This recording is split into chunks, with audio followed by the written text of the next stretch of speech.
Geno mara nirio makare nyakorom gajuang machiegni ahinya chendo ni eno imore en sa adek marotino waiko ni weche manyien e wuok tijni mogik mar dwe mar abiriyo. Wantie gi jaloko Lizo Tieno kaka pile roko pachi lai mar ote machuok nari adek auchiel nono kabino wantie lai kache Facebook Ramogi TV ke Imbiwa S kachiel gi Ramogi TV Kenya mbui mar YouTube. Anyato daer mar winjo pachi kotenre kod weche gi manyien mwaiko ni odhiambo makawuono. Magi thuond weche. Wakaniuliza ni nini mama, nikawaambia mtoto amezidiwa. Kumwangalia mtoto akapasi akiwa tu kwa mikono yangu. Osiptal ma Kenyatta yudore kama tekindu. Nyamoro yuak ni lakteche nyocha ojuango nyathine matuo ma otho. Ten migao ma thieth koro chiwo chik mar nono masira makamano. You need, Mheshimiwa, to start positioning yourself as a national leader, not as a tribal leader. And I know many people won't like what I'm saying, but it's the truth. The first mistake that has been done in this event is speaking Kikuyu.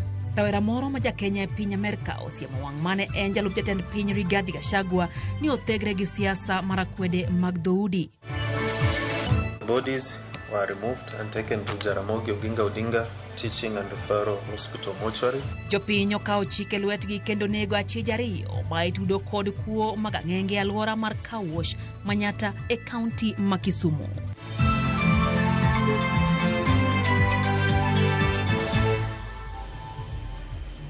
Machiegni nyakorom gajuang chendo eno imore nyinga Lydia. Okay, wachak gi mano mar kuyo kama miyo moro nitiere kod lit kod kuyo bang' nyathine ma jahiga tho osiptal ma Kenyatta hiyo mowacho ni en nyao mar jochiw thieth. Ka ochiwo ywak ne nyim jatend migao mar thieth Eden Duale, Susan nowacho ni ne ochopo e kar thiedhno kinyi mar chieng' Ngeso ma tarik 19 to nyaka kinyi mar tarik 20 chieng' Jumapil. Onge kony malong'o manosemiye nyaka chop nyathine owito ngimane koting'e lwete kapod osayo thieth. Kaka Cynthia Onyango lero, jatend migao mar thieth Eden Duale ogolo chik mondo mi tim nonro e midhiero makamano. Ndalo par bang' nek makoch mar Edward Maingi Ndegwa manoyang' ute ward mar kar thieth ma Kenyatta, tielo machielo kar thieth ni oyudore akiki yore mar ywak mar ratiro. Ka ikinde ni, Susan Wanjera ywake ma owacho ni nojuang' nyathine mayande ka otimne bero ikinde manobiro manyo thieth. Kaluwore kod Susan, nolimo kar thieth ma Kenyatta Ngeso saa 2 mar okinyi tarik 19 dweni, to nyaka saa 2 mar otieno ok ne oyudo thieth madwarore. Nilikuwa na 6 baby, nikamleta on Saturday from morning. Then in the evening too, ukikuja Sunday, tukadimitiwa ward. Kuadimitiwa ward, mtoto akawa more worse. So nikajaribu kufikia nurse, at least nione kama watanisaidia. They were not doing anything, walikuwa wananiambia mtoto wako sawa. Owacho ni ne otemo wuoyo kod nurses ka oting'o nyathi e lwete ka ngimane oheore, to nurses mane nitiere tich ne nyise ni nyathine onge gima rachgo nyaka chop nyathine owito ngimane ka pod osayo nurses mane tiyo otieno ma tarik 19 mondo res ngima nyathine. They were not doing anything, walikuwa wananiambia mtoto wako sawa. Ikafika 6 mtoto akazidiwa sana. Nikambeba na mikono yangu, venye waliona nimebeba mkono nikipeleka kwa desk, wakaniuliza ni nini mama. Nikawaambia mtoto amezidiwa. Kumwangalia mtoto akapasi akiwa tu kwa mikono yangu. Wakaniambia mwekelee tu hapa. Kumwekelea wakasema shaenda. From 2 to 6 hakuna daktari alikuja kuangalia mtoto wangu. Or what they were saying, walikuwa nasema mtoto wako sawa. Mtoto wako sawa until akapasi akiwa kwa mikono yangu. Nyim jatend migao mar thieth Aden Duale ma ochopo osiptal mar Kenyatta rango arita mar jotuo kaluwore kod nek mar jotuo ariyo e kar thiedhno. Susan Wanjera ondero ne Aden Duale nyim jotend osiptal ma Kenyatta kaka ne obedo nyaka chop ringre nyathine ter e kar kano ringre mar joma otho. Waangalie mtoto, wakikuja wananiambia mtoto wako sawa. But mtoto alikuwa anazidiwa. And the child? Korka kore, jatend migao mar thieth Aden Duale ochiko riwruok matayo chenro mag kuonde thieth kod jochiw thieth KMPDC mondo non wach tho mar nyathino ma min mare wacho ni ne obedo kaluwore kod jwengo manowuok e lwet nases mane tiyo osiptal mar Kenyatta otieno mar tarik 19 chieng' mane nyathine owite ngimane. Number one, I am very sorry about it. No Kenyan should go through that. But I want you to make a full report to the Kenya Medical Practitioners and Dentists Council. Dr. Rebecca, can you come here? Make sure you take the details of that lady and make sure tomorrow morning she goes to KMPDC and she files a complaint. Susan Wanjera, miyo ma janyithindo ariyo, wacho ni obiro chopo ywak mare makende ne KMPDC kendo geno mare en ni nyathine biro yudo ratiro. Moja ndio nilijua jina anaitwa Mary. The rest, I don't know Mary who. Nikiwaona ninawajua juu hata mara ya kwanza nilienda nikapata wengine wamelala, mmoja ndio anazunguka hizi wards. And her case is investigated and I must be brought the file. You'll get justice, at least from us. Gie sani, ringre nyathino nitiere kar kano ringre kama urite chenro mag ik. Cynthia Onyango, Ramogi TV, Nairobi. Kabono antiere mago mag thieth jatend migao ma thieth Aden Duale okone gisechako keto picha mag wang' dede kara CCTV mabiro menyo chendo duto matimore ute thieth ahinya to mago mag referral le pacho kama ngima. Duale ni losi ka thieth maduong' ma Kenyatta kamano timie limbe mar twak ewi kaka ibiro rida rita mar jotuo bang' jotuo ariyo wito ngimagi e lwet jomaundi osiptalno. Nyaka sani Duale kuoni nitie jotuo 443 mapok oyangi. Anyuola mag ka e kinde mabiro jal mora mora mabiro chopo maneno jatuo biro weyo oboke duto mayango gi kamoriwo opande kod oboke mag geche. Limbe ma Duale bire kinde ma jotuo ariyo osewito ngimagi e kar thieth ma Kenyatta yot achich mapod nitiere e lwet sirikal. What happened at Kenyatta Hospital is unacceptable. It exposed systems vulnerabilities. We are upgrading our hospital infrastructure across the board by expanding the CCTV coverage, which we have seen Kenyatta has already implemented and is continuing implementing. Our referral hospitals report 443 long-stay and abandoned patients. 211 of them are abandoned by their next of kin, and 232 have been discharged, but they are unable to leave our facilities, our all referral facilities, due to social or financial barriers. To us, this is not only a logistic issue, but it is a national moral dilemma.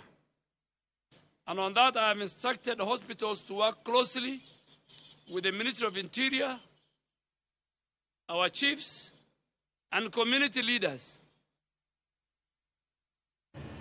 Kwa doho eni Clinzy Barasa mane odonjne gi ketho mar nego jaohanda Swekra Boniface Kariuki gikone to nochopo doho maduoko penje wi ketho no ka bende ne odagi ketho makamane nyim doho achijno no odonjne kod kaitude kod chielo gi magina Boniface kinde ng'anyo madwe mokaro. Jafomara Armstrong Osutwa miwaler.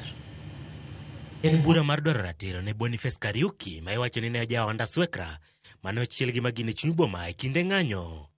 Tinende koro ne odonjne obila Clinzy Masinde Baraza kod ketho mar nego jaohalano e kinde ng'anyo mag rawere mane obagi dwe mokalo. E ng'anyo mag rawere mane obagi tarik 17 dwe mokalo, mago mane dwaro ratiro ne mane jandiko e mbui Albert Ojwang.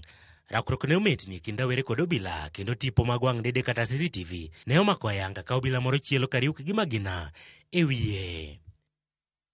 Gikone rawerano ne oduogo tho ka itemo res ngimane e osiptal ma Kenyatta. Obila mago kwachkich ne otimo nonro kendo yango obila riyo kaka chije winek makamano. Kata kamano, obila Clinzy Masinde Baraza ema gikone nyocha odong' e tol gino ma omiyo koro nochwale doho mar duoko penjo e winek mar Kariuki. e nyim jal bura madowo ma Milimani Kilinzi osom ne ketho mar nek kendo kichore gi chien ni en ok ne oneko.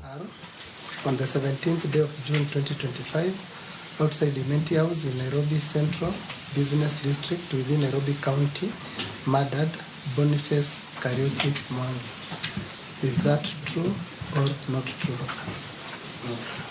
Bang' winjo twak ma opedhi, doho golo chik ne okinde Kilinzi mago mane dwaro mondo we gi rambun mondo or kwayono e ndalo 7 mabiro ka anyuola mar Boniface bendo mithuolo mar chiwo dwoko motelo ne winjo burano kendo tarik 19 dwe mar 8. The defense will file and serve a formal application for bail within 7 days of today's date.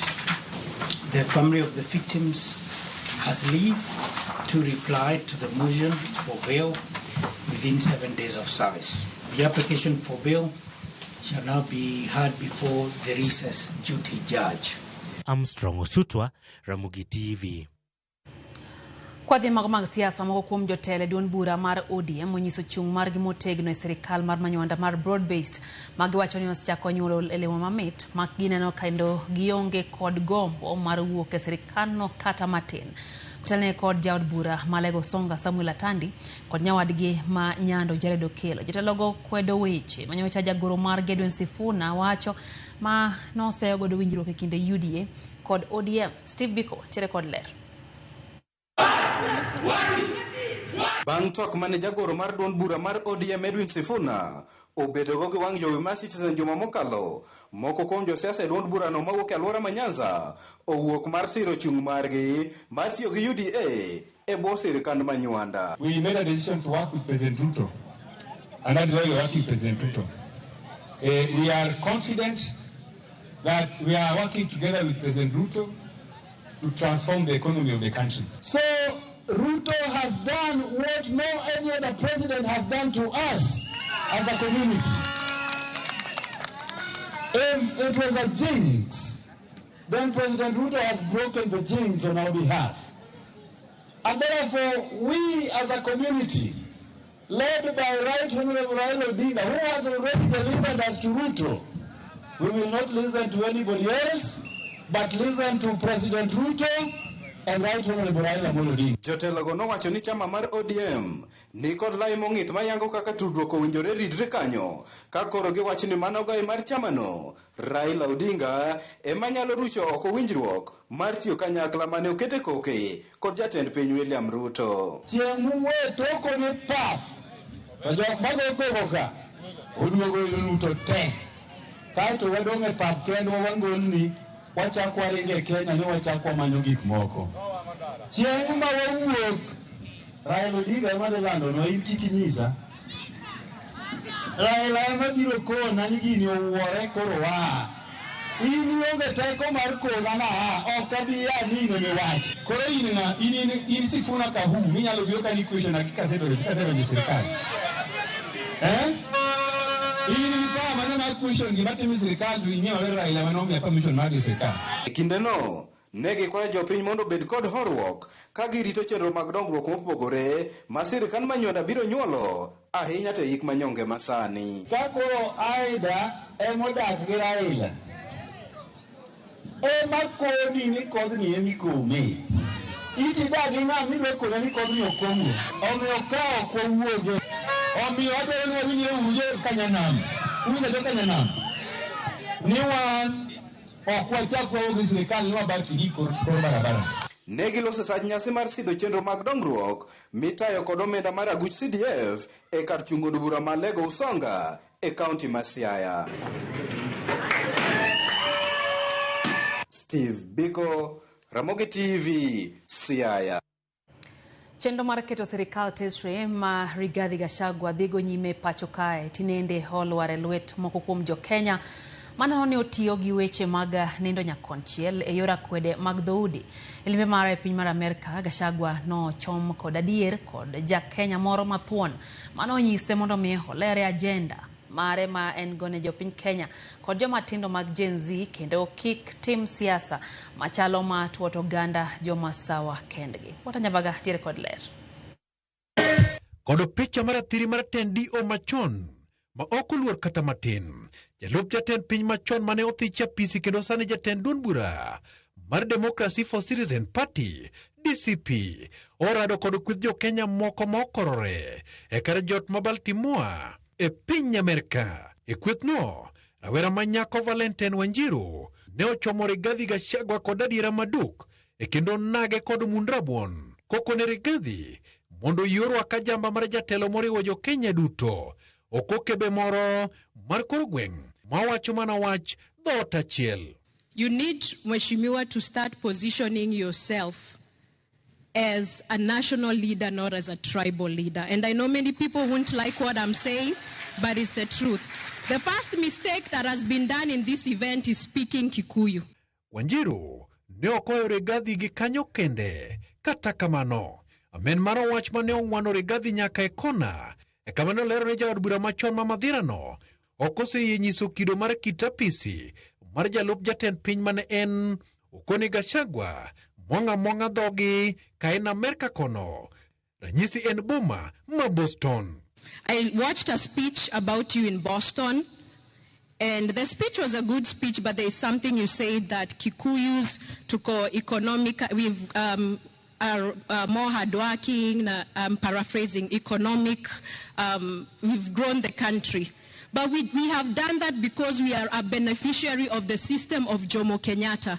If I keep quiet, the people will be intimidated to feel sorry about themselves and who they are. Nobody has given the people of Mount Kenya any advantage. If you want a loan, you must place security. Kata odoko ni otobedo maliet ne Rigathi, kendo loya okwake. Jo Kenya go ne pod ogedo nyamut mar nyandoro mar it Rigathi, kiparo ne kaka ne osiro William Ruto e yiero mokalo e kama ne gin kod yie telo mar ito chik e kendo ok buon telo mantiere. E gipenjo pogruok mosebete mamiyo Rigathi neno William Ruto kaka nyakwaro motoya guch rech e pacho. Why should we then, close to the election in 2027, trust your judgment when back then it's given us Ruto right now? So why should we trust you in 2027 when we are where we are right now? Making a mistake is not bad.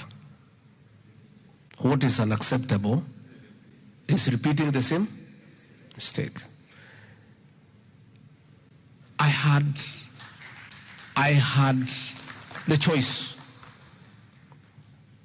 to stay with Ruto and oppress Kenyans, and I decided not to. Kiteno kaka weche ne otimore ng'anyo ma dwe mar auchiel tarik 25 higa mokalo, to kod chal mar siasa ma jomatindo nenore manyiso tegno kata thon manyalo mako rwadh pur masoyo para, e kendo ilieko ni mano nyalo biro loko kit telo makare pachoka. Walter Nyambaga, Ramogi TV. Kweth josiasa maketo piny owacho tesre koro dwaro mondo mi duol maketo nyong'ong' e tije obila e poa ochak timo nonro e wi obila ma osebedo ka tiyo gi teko mathoth kendo rakore kodgi. Jotelogo kotene kod jatend duond bura mar DAP-K Eugene Wamalwa nochopo e apise IPOA kendo tero neno margi kama oting'o nyamburko mage mane okethore. Chieng' Jumapil kaunti ma Murang'a, jotelogo onyiso IPOA ni nyamburko go ne okethi gi obila manyora kore kodgi bang' kane gichoro nyamburko gi magina. Jakom duol mar IPOA Isaac Hassan oseo tulo mano owuok no, mowacho ni ok ber e kinde ma oganda jo Kenya ikore ne yiero manyien.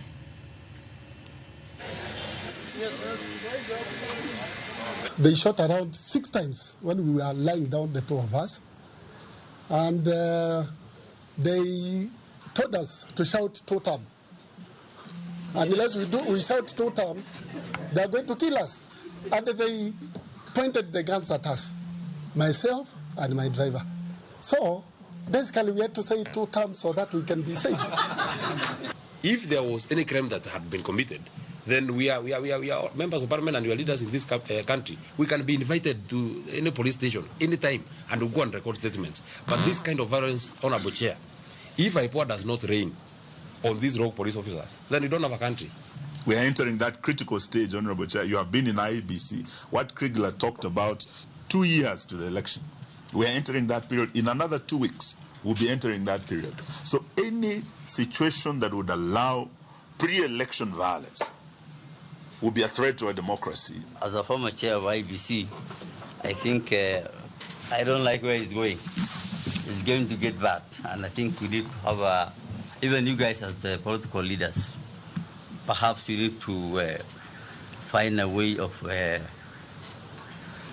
engaging with your counterparts, if you can. Mago mag somo jatend migao mar somo Julius Migoso Gamba wachoni piny owacho temo yuto manyalo maneno ni jopuonjre te oyudo somo manono pacho kae. Nowuoyo e kaunti ma Kajiado kamolero ni piny owacho oseketo omenda moromo ne somo mar jopuonjre e skunde mag primar ma pacho kae, ka bende chenro nitie maneno ni omenda oket moromo ne somb jopuonjre mag sekondar. Weche Gamba gi bire kinde ma wacho omenda mar somo ma ichiwo gi piny owacho maneno ni jopuonjre osomo nono osebedo kanyuolo paro mopogore opogore.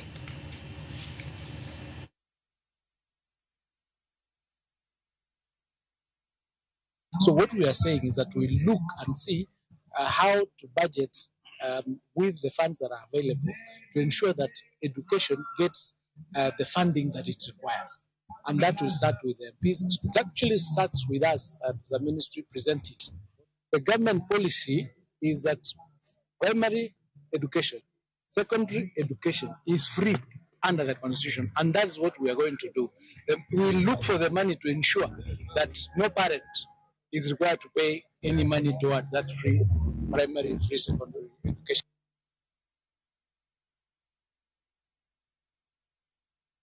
Daika na pago chiko nyakoro mgajuang bang sadeka marotieno chenro en oimore hero kamana hinya kuom medoketera mogi TV. George Oduor Agunja entiere Ugenya wachono sedonje chenro. Judy Achieng wachoni pamoja lanulano be wachoni Kitale locked anombene Thomas Adochka entiere wenge makombewa wachoni kaka pilos chope chenro ni maro imore kendo entiere kodwa odhiambo makawuono. Enos Anguka wachoka chane enti bubulu Mombasa weche gichopo ne makare kendo kete kachiel kod osiepige. Denoba umoja bende wachoni entiere kod Mil Odelavenda Kinyi gikete Ramogi TV. Benta Charles wachoka chani entie Karen wach mama wito nyathine Kenyatta no hemo wachoni letne ahinya. Wachoni nya yadhi hospital manyongima tiwuok gilweti nono leta ahinya Nyasaye oket chuny nyathino kama okwe. Upieja chuma wachoka yoni en kanyo ka Nyamasari gimino de Brighton gochola fundi en kanyo gosiepe kaka mano wacho kanyo ni weche mag Gachagua geno Kabila. Eno bende jalo Felix Ondeng wacho kanyo ni entiere kodwa e cheno dia makawuono gi jaode Mario Nakoth Nyakateng Mother Beatrice ngesa mar jo Africa Ro Msalaba Church gimora hinya odia makawuono gi Ramogi TV na oni oganda oyudo ote eyo makare. No bende Otis Nyakwar Nyawade ntire kodwa kwa Sindo Mwalo wachoni gin manage lit wachono ganda witonge magieyo moro mamalo e gwengego. Sanine giwito Peter Hothech kod Dave Marwadianga Musa hinya Nyasaye wou. Walter Chieng wachoka chani entiere kodwa kaeto wachono woro no kasrikal osiko lando ni entiere somo manono. Joni jopuonje hinyo jonyuol ka gisiko mana ka gijuogo jonyuol pesa moko manyocha doho odagi. Kato wachoni to ka jonyuol talo to nyathini ema dong' e lweny kendo riembe skul. Wachoni en wach mabende koro chano jonyuol entiere Kidogoro e kaunti ma Nairobi. Ero kamano Walter. Bernardo Pole wachoni entiere Nyong'onga School kaeto beno Otemar Collins Otieno. Collins wachoni entiere Nyamonyi Karemu Junction. Wacho kanyo ni negimeni Mary gimora hinya gira Ramogi TV. Engineer Lazaro Kanyamboko wacho kanyo ni ochiwo puoch gi pak ne Genzi manogolo duonde ne Rigathi Gachagua e pinje maoko. Kaeto wacho ni CS Mbadi bende koro wachoni bedo castigated kuom wacha adier mantie Education Department en achiel kuom sectors mose bedo affected gi Trump administration challenges. Wachoni pesa onge mane adier mar wach. Wachoni education gi wechego mag health kata ngima dhano wachoni thothne ni kelo omenda margi gi jopiny Amerika. Mano pach Engineer Lazaro. Job Jagongo bende wachoni entie kodwa kachiel gi Bernardo Pole ne nikacha in bende eno kanyo ka bende hote mar Jakom Gideon Midega Nyakwar Dorka Wudu Yomogang wachoni en kanyo gi Eric Ondijo owuoro nek matimore nyaka e hospital ma Kenyatta. Oyo matin mano imore kikidhi wapo.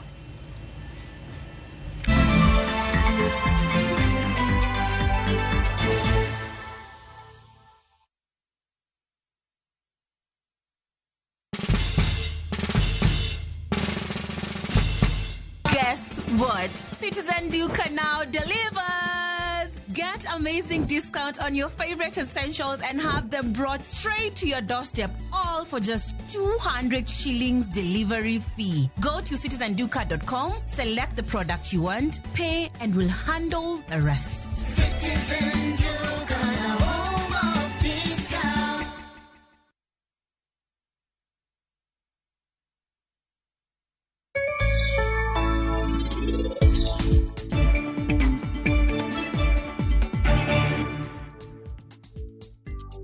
Nyako ni mako gadhoga. Sichimoko eno wonrega ni eno fuo, sichimoko en mana ngat motegno. Oja chir.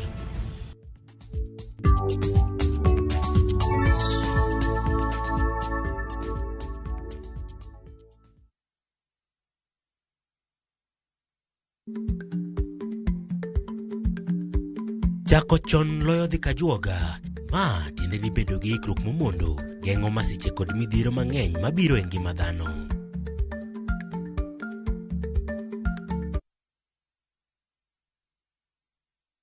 Introducing Wigo, your trusted ride. The ride with the most reliable, verified, efficient and transparent drivers. With fabulous cashback incentives for passengers, each trip on Wigo feels like an upgrade. Download Wigo from Play Store or App Store or SMS Wigo to 20425 and ride with confidence. Wigo, let's go.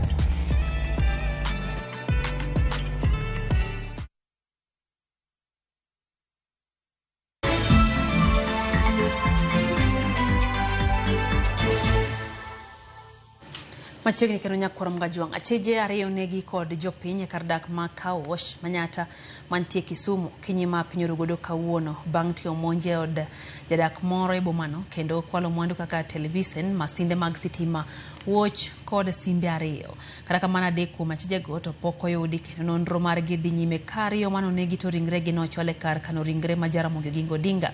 Jalup CPD e Tesendo Bila ma Central boma Kisumu kane wuoyo kod jofwambo wacho ni pod gidhi nyime mar timo nonro e wi wachno kendo achije ma pok oyudi imanyo. Bende ojiwo ni gidhi neno ni arita e bomano ma Kisumu obedo kare. The resident raised an alarm and they pursued these robbers and they cornered them at a place called Kawosh area where two of them were fatally injured. The bodies were removed and taken to Jaramogi Oginga Odinga Teaching and Referral Hospital mortuary, awaiting identification. 3 of the robbers managed to escape. As I'm speaking to you, they are being pursued by our officers, and I wish to assure the public that the police are doing everything at our disposal to ensure that we bring these culprits to book. We wish also to advise that the public should not take the law into their own hands in respect to such incidences.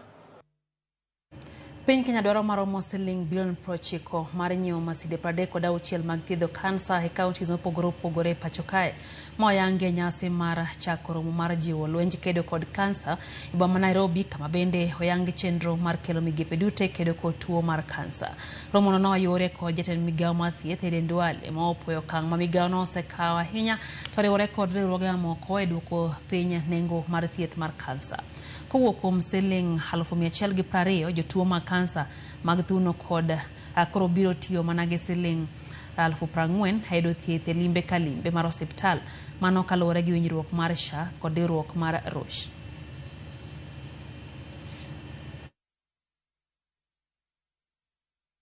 Every day, more than 120 Kenyans are diagnosed.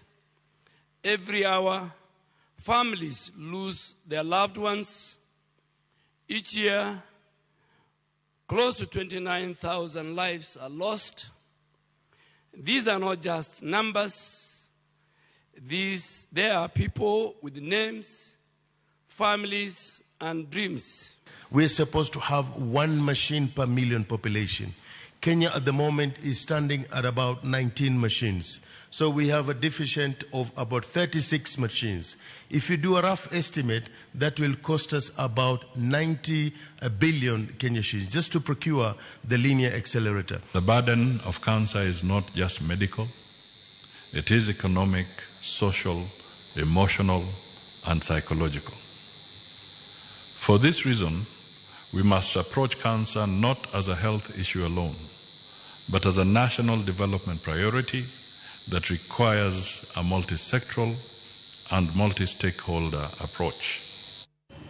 Mokom jod bura mawakini koro dwaro mondo mi ket maino kendo nywak lwedo e kedo gi lwenje ma kit chwech kod nek ma oyaye ma itimo ne jomamine timbe magiwacho ni thiro dongruok mag mine e thur kae. Alabich nigilero kwa kaunti ma Homa Bay.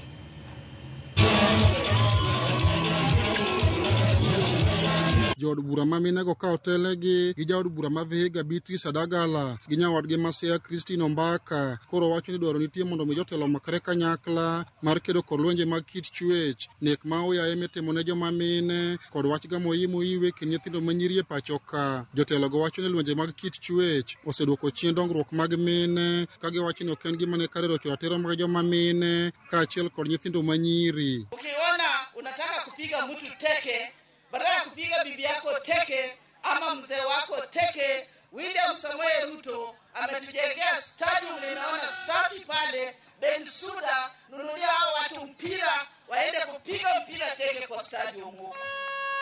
Wasipige wakina mama, wasipige wazee. Don't you dare beat a woman. Don't. It's a big sin. Don't you dare. Don't you try to beat a woman because she's the one who puts food on your table. She's the one who carries you for 9 months. Jotelo ma minego wacho ni lwenje mag kit chwech kod rocho ratiro mag nyithindo manyiri osebedo ka jimbore kod gwenge mopogore piny Kenya, kendo kaka jotelo ma mine giwuok oko mar kedo kod timbe ma kamago ka bende ne gikone jonyuol mondo obed ka chiwo ranyisi makare ne nyithindgi. Kila siku ukisikiza redio ama ukiangalia runinga utaona ripoti kuhusu mtoto kunajisiwa ama mama kubakwa ama mama kupigwa, mwingine ametolewa macho ama hata mwanaume amedhulumiwa na mama. Wazazi wacha kuchapana mali watoto wanaona. Kama lazima mchapane, kama lazima mama na baba mchapane, toka kwa nyumba, ingia kwa mahindi, palilia shamba, pata chakula watoto wakule. Ama namna gani? Na watoto wangu wa shule, think positive. Jaod bura ma Bomet Lenet Chepkorir gi nyawadgi ma Nyamira Jerusha Momanyi bende notiyo kod thuolo makamano mar jiwo jopuonjre mondo oket maino mar chenro mag sombgi ka githegore chuth kod timbe moko manyalo rocho ngimagi. Nataka niwaambie wasichana na hata wavulana, someni ukiwa na wakati. Wachaneni kupata mimba za mapema. Ili ndio ukue kiongozi kesho, ndio hata ukue mwalimu kama hawa. Boy child kazi yao wameanza kukuja tu madawa ya kulevya. The boy child, watoto wetu, ukikunywa madawa, your life is doomed. Jotelo go ne oloso e kinde chenro masiro joma mine kaachiel kod rowere e weche mag ohala kod dongruok mamoko mano bagi e skul primar mar Aderwe kachudi bura ma Homa Bay Town gi Human Rep ma Homa Bay Joyce Osogo kama ne gikoni serikali oikore mating'o malo ngima joma mine e pacho ka. Lazima mjue serikali iko na 5 thematic areas ambazo serikali kupitia Ministry ya Gender inaendeleza mpango huo, na moja ni economic empowerment ya kina mama, na ndio maana rais wetu ametujengea masoko, ndio wamama wetu chakula ikitoka huko kwa milima, mahindi ikitoka, samaki ikitoka hapa chini, ikiingia kwa soko, hiyo chakula yetu haitachomwa na jua. Huyo mama wetu hatachomwa na jua. Hakuna mama anacheza na kazi hapa. Kwa hivyo ninaomba President Ruto utuongeze pesa na 2/3 gender rule. Alia Beach, Ramogi TV, Homa Bay. Jakom jodong Luo kadhoad nam chumbi James Obara King soji oganda onagi kadhoad nam chumbi mondo mi omed biro kanyakla mar garo gi chieno genni mamoko makidek temo kelo pogruok e kindgi. Obara mane loso mazera serumo mano kelo kanyakla joluo modake county ma Kilifi ne beno jonagi mondo mi osir paro ma ichwalo gi migosi Raila Amolo Odinga kata bed ni poko yango chung mare elaro kom tend piny Kenya e yiero mabiro. Jafomara Georgia okoni gilero kwa county ya Mombasa. En romo mane obagi mazera se county ma Kilifi mane okelo kanyakla tend jodong Luo kadhood nam chumbi kotel negi kod jaduong James Obara Kings ka achiel kod jodak e county no ma Kilifi. Kae kuku mar wach ne en riwo wionagi duto e county no mondo mi gilos gi duol achiel korka weche mag siasa kod dongruoge mamoko. Wabiro kanyakla achiel eka dwa yudo kombe mwadwaro. Kwa kae kachieth winy to kombe go kwa dhi yudo. Wanyalo decide ni kae wakete ng'atwa kata bedo gi ji ariyo moko adek mano be okonyowa. Ka wariwore onge gima wabiro kwayo county government kama ok miwa. Pogruok manie kind nagi Kilifi ema gikoni osemono gi yudo thuolo mag telo kaka owinjore, gino magikoni wan giwuok oko mar neno ne gitime lokruok to chutho e yiero maduong' mabiro. Jomine oseng'e ni ginyalo. Omiyo luoro mane nitie mag gender issues mane waluor ni joma chuo biro go wakumbo, ibiro wachni ni kidhi to ng'ate mano mako badi. Wawe wechego. Wang'e ni wanyalo, we are capable. Ka jaluo nyalo ng'eyo kaka ne joluo dak, kata kaka ne joluo timo gigegi. Onge ng'anya kwedo ja Ugenya, onge ng'anya kwedo ja South Nyanza, onge ng'anya kwedo ja Bondo, kata ja Siaya. Rowere makoni kinde mathoth osebalo gi pach jodongo ne osingo mar jiwo jowetegi ka ombulu kendo goyo ombulu no ne joma owinjore ka kinde ochopo. Kata ka an gi gimoro tanyalo share gi wadwa, ubedi tich, ubedi ang'o, wadhi share. Kendo ok wabidok chien kaka joma jojensi. Wadano wamakre gi jodongo gi to ketwa kamoro achiel to kidibok waba to wabedo gimoro adi Wagoyo kanyakla mondo de waher ni joluo riwre kaka jodongwa gi osariwowa kama. Wan kaka Gen Z wasupport riwruok mar joluo ni mondo wayud kata tich wambe mbele kacha. To Gen Z duto manie piny Kenya mangima sana man Kilifi ka akwayo mondo ukaw ombulu. Ombulu en gima muhimu mondo telo mabiro mbele ka wakaw telo. Maino gikoni gidwa keto ewi weche mag laro kombe mag siasa, jiwo chenro mag ohala, somo mag nyithindo ka achiel kod chenro mamoko mageto kelo dongruok. En oganda wa mondo obed gi luor. Kata ka Odinga wacho ni ok wanyal kawo komni, lakini en ong'eyo kuma obuterowa. Koro wale bang'e kabisa. Kae ma wapuonje nyithindo generation mabiro mila magwa. Kata ng'ama dhi dwaro ombulu marwa wadhi bedo kode mondo wawinjre kapok wagone ombulu. Wadwa ni wawinjore gi ji kapok wagone ombulu. Ok ni wagoni ombulu kaka wabiro kwecho, kaka wabiro saa. Wawinjore ni kwa wagoni ombulu to ang'o mwadhi yudo. George Aoko, Ramogi TV, Mombasa. Kaunti ya Migori kokalo kuom migawo mar ochung'ne weche mag kit chwech ochako chenro mar reso kit oganda kod timbegi madhi kalale kaunti ma Migori. Ogendni duto modak e kaunti no ma Migori kamoting'o Luo, Kuria, Somali, Kisii koro kaachiel gi mamoko igeto ni dhi riwore e chenro makamano. Jojo Manigiler. Kaunti ma Migori nitie kod dhoudi mopogore mag oganda ma osebiro kawo dak kamoro achiel kuom higni mathoth.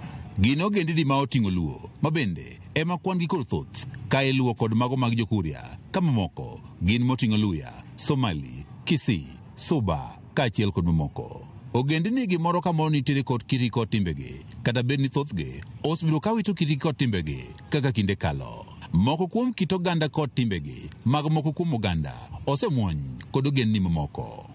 Zimeanza kupotea na tunafahamu kwamba zingine ni nzuri zaidi ambazo zingesaidia hata haya mambo yanayotokea sasa hivi kwa vijana, ni kwa sababu ya kukosa kufahamu mila zetu za zamani na desturi tulizokuwa nazo. Na ukiangalia hata sasa kama hivi leo umeona ukiingilia kwenye chakula, watu wetu wamesahau kula chakula tulichokuwa tunakula ambacho kilikuwa ni kina maana zaidi na kina sababu. Dhok ma oganda wacho nyinge ma imiyo nyithindo ka onyuolgi, yore mag nyombo kod mamoko gin mokuom gigo eko ma osebedo ka yango godo oganda kitgi kod timbegi. Magi kata kamano chal ka gima koro lokore kuom ogendini ma opogore opogore. Kwa umri huu nimefika, nimekuta watoto wangu wakiniuliza mambo mengine ambayo nilikuwa sijui. Hata jana hivi nilikuwa nimeenda kwa mzee mwingine ambaye ananishida umri kunieleza jinsi tulivyokuwa tunapeana majina ya watoto. Sio haya leo tunaamka leo asubuhi unaita mtoto Brian, haujui hilo jina limetoka wapi. E okang' mare sukito ganda kod timbegi mago geni mopogore opogore, migawo ma Kitchuche County ma Migori dhi nyime kod chendo maji oganda mondo dhi nyime kod kitgi kod timbegi mabeyo. Kuna wengi ambayo wako na talanta, lakini haingekuwa rahisi kuinua hiyo talanta. Tumekataa kabisa. Kwa Wakuria kuna culture ambaye imesidi sana hii ya utohara, hatutakubaliana na. Kwa shukuru the county government for having kuja na hicho kitu kama hiki cha sasa. Watu wengi tumekuwa tukilia tunapata wapi nafasi ya kuexpress our own culture. Leo hii imekuwa ni mwanzo. Jodite migawo mar Kitchuche County ma Migori ka otele kod apisa maduong' e migawo ni Ngire Sogwang' ochako chenro mar oganda kiti kod timbegi ka gibago nyasi mar oganda kiti kod timbegi ka ochakore kod oganda Jokuria. Siku hii ya leo tuko Kuria, tumekuja kufurahia culture yao kupitia kwa vyakula, kupitia kwa madawa, miti ya shamba, yale ambayo walitoa wanafanya zamani. Ngire Ogwang' wacho negi chiero mano oganda kiti kod timbegi mago gendini moketh chike mapacho kae. Owacho ni oganda kiti kod timbegi mahinyo oganda kaka nyange manyiri gin mago bende koro gikono oganda mondo koro were godo. Wiki mbili iliyopita pia tulikuwa hapa Kuria na tulikuwa tunaongea mambo ya kukomesha ukeketaji ya wasichana. Kwa hivyo tunapofanya hivyo tunawaambia culture ambayo ni mzuri wataendelea nao, lakini ile ambayo inaweza kudhuluma hata wanaume hata wasichana hiyo wataacha. Tunawaambia na wanaendelea kukubali kwamba hiyo tohara ya wasichana wataacha. Chiendo ni maji oganda kiti kod timbegi e kaunti ma Migori obiro ma otelo nyasi maduong' mar kit oganda kod timbegi mag oganda Luo ma ong'ere kaka piny Luo ma idhi bag e kaunti ma Migori dwe mar 12 mar higani. Chiendo ma wiye ma otelo ne nyasi ni en odiechieng' mokwongo mar nyasi ma piny Luo ogeni mamoko mok joluo biro kod nyasi achiel ma ginyiso kitgi kod timbegi e gwego ma Kuria ka odiechieng' mar 2 kod mano mar 3 dhi bedo mano mar oganda Luo. Mpango ambayo tuko nayo ni kwamba hata hizo cultures ndogo kama za Waluya, Wasuba na hao wengine watakuwa hapa siku hiyo wakisherekea pamoja nasi. So hii ni mwanzo tu. George Juma, Ramogi TV, Migori.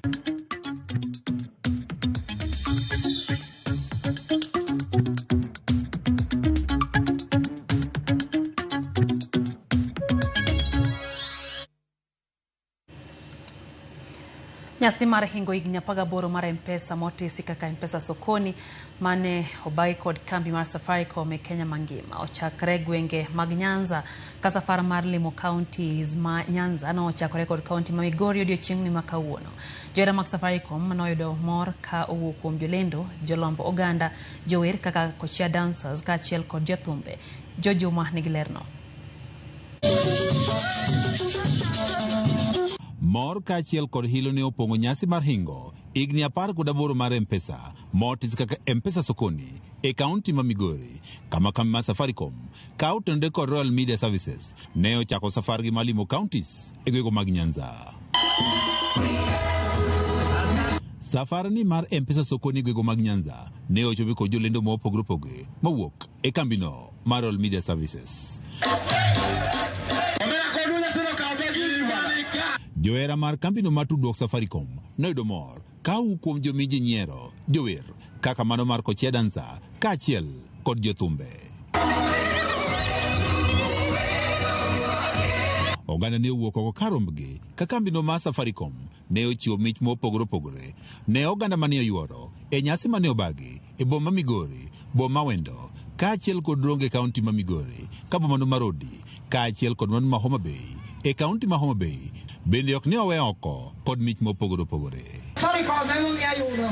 Pesa inasaidia, unapata uko mbali, umepigiwa, kuna dharura ya pesa inatakikana, mali ulipo popote pesa utatuma itafika bila wasiwasi. Kambi tudruok mar Safaricom omedo singo ne oganda chendo makare ma tudruok ka achiel kod mago mag oro ka achiel kod yudo omenda e yor lony manyasani. For everyone who's shown up here, Thank you to the 50 million Kenyans on Safaricom. Thank you to the 35 million Kenyans on M-Pesa. We provided a payments gateway for our customers. We've seen their businesses grow.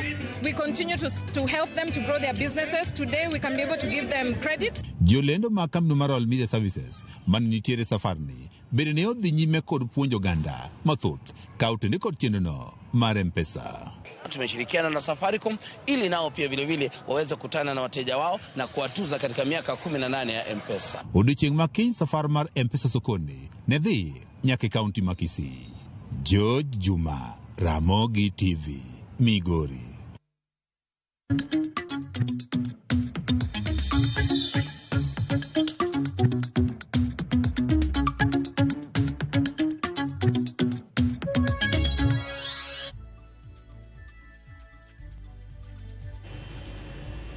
Entolo mwacha kwa kawayo machielo nyakorom gajwanga chendro en hoimore erokamana hinya kuom medokete Ramogi TV enoka inia owuor ntiere kodwa koya e kaunti ma Kisumu wachona mora hinya gi Ramogi TV gi weche gi bende kaka chopo ne eyo makare anop kanyo bende Midusa engineer Freda Kelo nyakwar nyapi kantiere Kadongo Kabonde kaunti ma Homabay wachoni osebedo kodwa chendo en bende nyaka ne wachaki kendo mora hinya ka Ramogi TV ne oni weche gi chopo ne oganda eyo makare eno kanyo ote mar min Dani Junior Dani kachiel gi wuon Dani mano Mikala Madi wachoka nyoni ne Ramogi TV gintie nyawita kaunti ma Kisumu Wachani Rose nyar mwalimu kachiel gi amagi kagintie Kibuyo ka mos mage bende wiye okowil gi jotelo mochune transport ajokodo Mwanda bende ntie Kibuyo kete Ramogi TV erokamana hinya ano bende Mandela oniela mar Kibiri Ward wachoni ne budho aka pile gi familia mare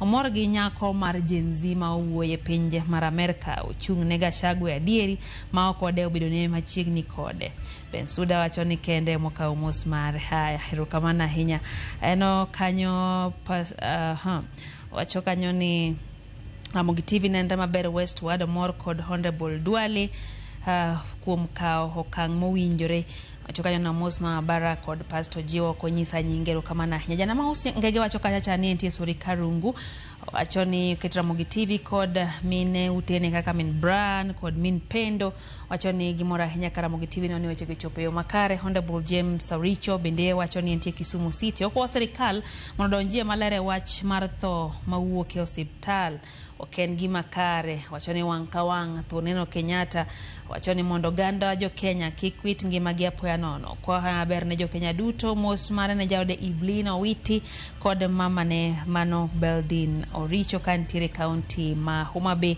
wengo makochia Pastor Rundu nyisaka chachani entie kodwa kaka jo Glow Church gi koreni lamo man National Conference ya tarik prario dwe maraboro gi lamo ne Kenya kolure gi kama bende galagala mwacho entie more pacho kae madwaro mana wang' Nyasaye wahuyo matin nyakorom gajwango do kod mago mag tuke par ni weche go mag chan krok ne yo makare pacho kae wamiler bang' daka macho kende kikidhi mabor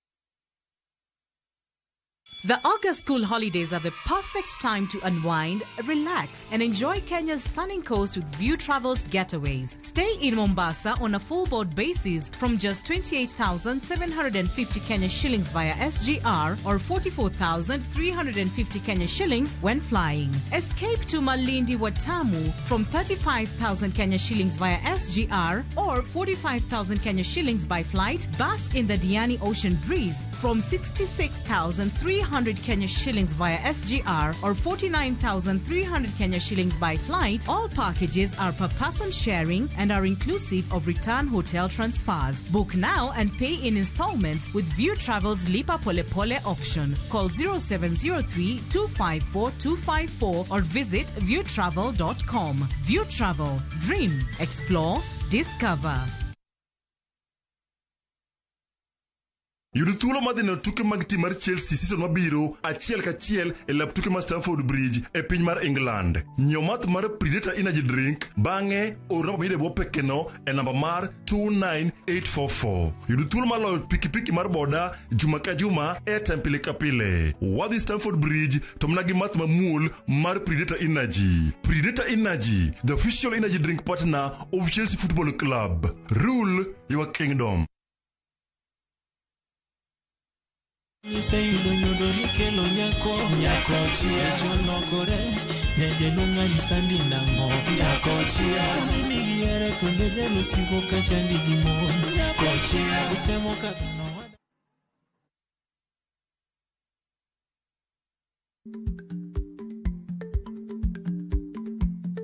Jarikni jamuod nyoyo gi goyo. Matiende ni dhi matek maok inono maber samoro nyalo miyo ng'ato midhiero.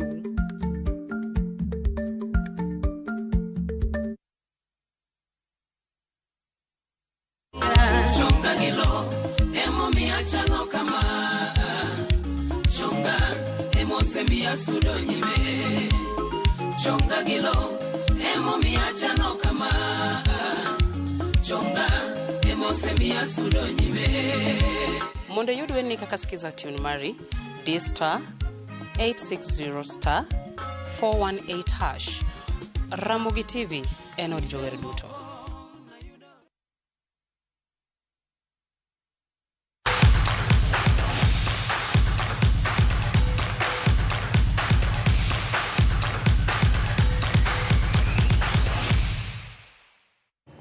Imago mag tuke jakom riwruok matawa tuke adhula e pinje mag Afrika CAF Patrice Motsepe nitiere kod chirne pinje adek mag Kenya, Uganda gi Tanzania biro bago tuke mag CHAN e rang'iny mamalo mokalo.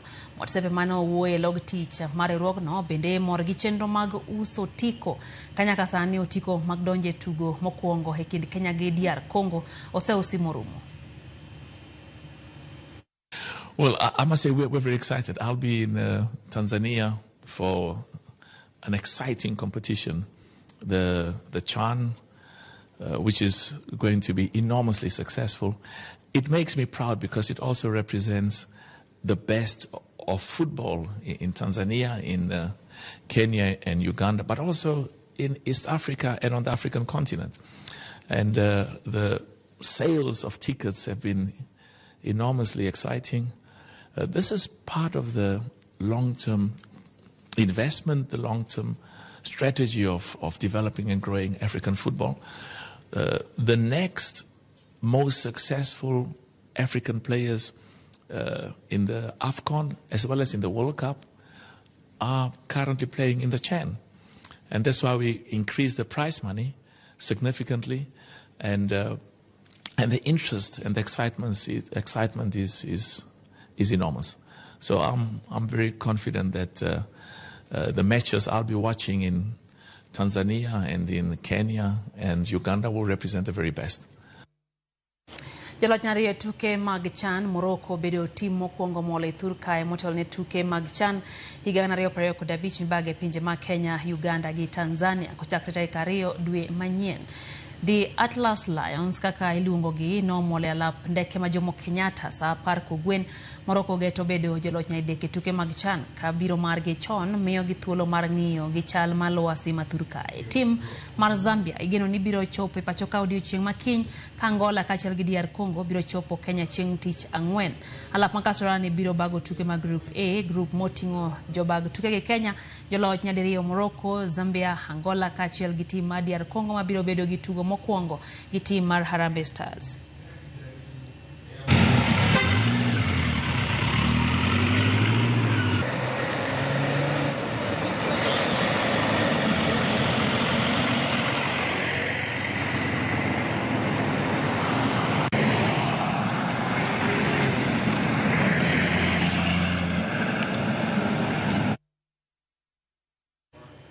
Kama chela ni alap ma Bukungu Stadium e county ma Kakamega ibiro tiyo godo mar bago tuke mag pinje Afrika ma ugwe tuke ma ibago e county ma Kakamega tok tuke mag skunde sekondar ta mar 2 rumo.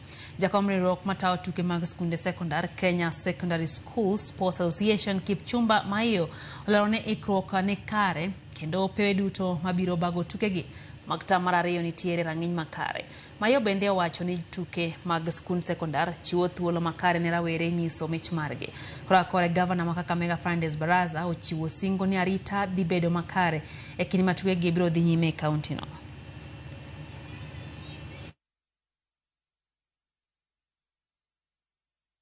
Matayarisho yenye iko hapa leo si ya kuchezea national, ni ile ya East Africa, kwa sababu baada ya hapa tutaweka kambi wiki mbili, alafu tuanze zile michezo ya East Africa yenye itaanzia kuanzia tarehe 14. Hii turf yenye itachezewa hapa, hii uwanja yenye iko hapa Uhungu, nafikiri tutafanya mazoezi ile ya kwamba tuzoee kabla ya hiyo East Africa. I just want to assure the officials that security is up to speed. As one of the co-chairs of the security council in the county, we have put our security measures in place, so we should not have any worry during the 1 week that we are going to be here, both here in town, all the way to Miasi Sports Complex. Bang' tielo mar Driftwood Sevens, tuke mag rugby rumo odiechieng' manyore kaunti ya Mombasa, kaunti ma Nakuru biro rwako tielo mar Present Lu ma ibiro bagi kind tarik 2 nyaka tarik 3 dwe manyien. Grube mag Prince Lu osegol ka joloch mag Driftwood KCB RFC nitiere Group C kama oting'o tim mar Nondis Catholic Monks kaachiel gi tim mar Kisumu RFC. Strathmore Leos mane otieke thuolo mar 2. Mombasa nitiere Group B kama oting'o Menengai Oilers, Daystar Falcons kaachiel gi Zite Cox. Group A oting'o jobag tielo mar Prince Lu, Nakuru RFC, Kenya Harlequins, Kabete Stallions gi Mombasa RFC e kinde ma Kabras RFC, Most Impala kaachiel gi Mwamba RFC nitiere Group D.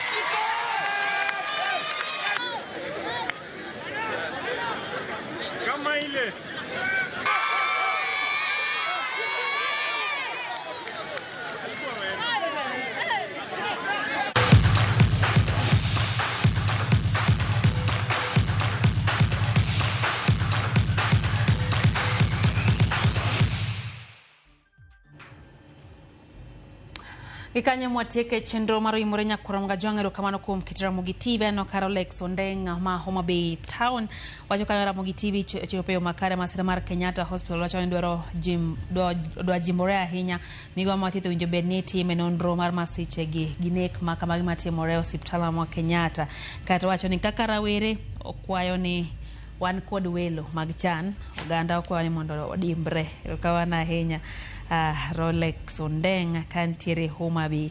Eno kaja ote mara Christopher wachoni osebedo kodwa nyaka nwachak chenro ni omora ahinya tuke gi mag chan emagirito geleo kacha kendo giwachoni gisekore yo makare marwako welo.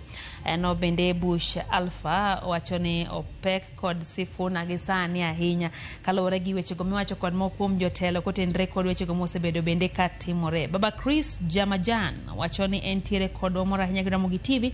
Geoffrey Ogutu gi wuon gi James Ogutu gi min Kenneth gi wachoni gin bende gimora ahinya gi Ramogi TV. Boaz Marianga ntiere gweng' ma Utoma Awendo sub county giminot mare Masi Boaz wachoni weche gichopo ne makare ahinya bende aneno kanyo ote mara Oginga Bondo wachoni osechope chendo. Steve James wachoni entiere kodwa kata kamano gi weto wuod kak Singri Michael Sira gine gona jo osingo mosahinya kora mgajwang hawiti jarodi neni kachain bende wachoni mora hinya gi Ramogi TV eji oganda mondo me obeda mwana motegno med jiwore bwage kod rea mochieng kagintiere odiko pany hokao musmag ina royo kanyo kod mgajwang in miketi Ramogi TV wagoniero kamano nyaka no achake chendo mara manyi piny loti mona ni weche gechoponie makare wagoniero kamano wasebedo kae gi ja local Liz Otieno kacha gi director marwa Alex Otieno makare nyinga Lydia Okeo.